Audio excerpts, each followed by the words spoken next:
वित्त मंत्रालय ने सभी मंत्रालयों और सरकारी विभागों को निर्देश जारी करते हुए कहा है कि 1 अप्रैल 2026 से शुरू होने वाले 16वें वित्त आयोग के चक्र के तहत बनाई जाने वाली हर नई केंद्र प्रायोजित योजना और मौजूदा योजनाओं में अब एक स्पष्ट सनसेट क्लॉज तथा निर्धारित टाइमलाइन अनिवार्य रूप से जोड़ी जाए।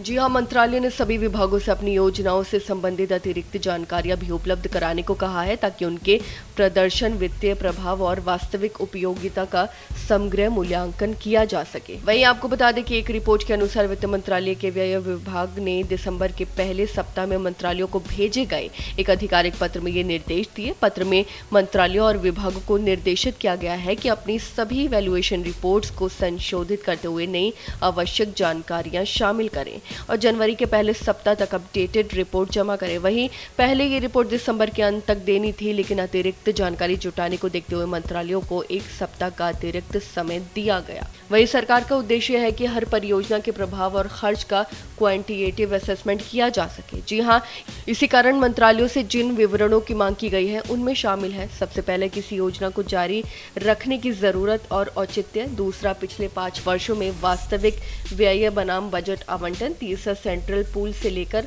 अंतिम लाभार्थी तक फंड फ्लो की पूरी प्रक्रिया, चौथा है प्रत्येक CSS का वैल्यूएशन, पांचवा है उन योजनाओं के लिए विशेष रूप से निर्मित मानव संसाधन और पदों की संख्या। वहीं अधिकारियों के मुताबिक इस अतिरिक्त जानकारी का उद्देश्य है ये पहचानना कि किन मंत्रालयों के बार खर्च लक्ष्य पूरे नहीं किए, किन योजनाओं में धन का सही उपयोग नहीं हुआ और किन कार्यक्रमों में वित्तीय प्रवाह धीमा रहा। जी हाँ, इससे भविष्य में फंड रिलीज करने की प्रक्रिया को भी अधिक पारदर्शी और समयबद्ध बनाया जा सकेगा। चलिए अब आपको बताते हैं कि क्या है सनसेट क्लॉज और क्यों जरूरी है माना जाना। इसका मंत्रालय के एक वरिष्ठ अधिकारी ने मीडिया को बताया कि सरकार ने साफ निर्देश दिए हैं कि हर योजना में सनसेट क्लॉज अनिवार्य होगा। जी हाँ, इसका उद्देश्य किसी भी योजना के राजकोष पर पड़ने वाले वित्तीय बोझ, उसके परिणाम और निर्धारित समय में लक्ष्य प्राप्ति का स्पष्ट आकलन करना है। हर 5 वर्ष पर की जाने वाली ये समीक्षा बताती है कि योजना कितनी प्रभावी रही, खर्च की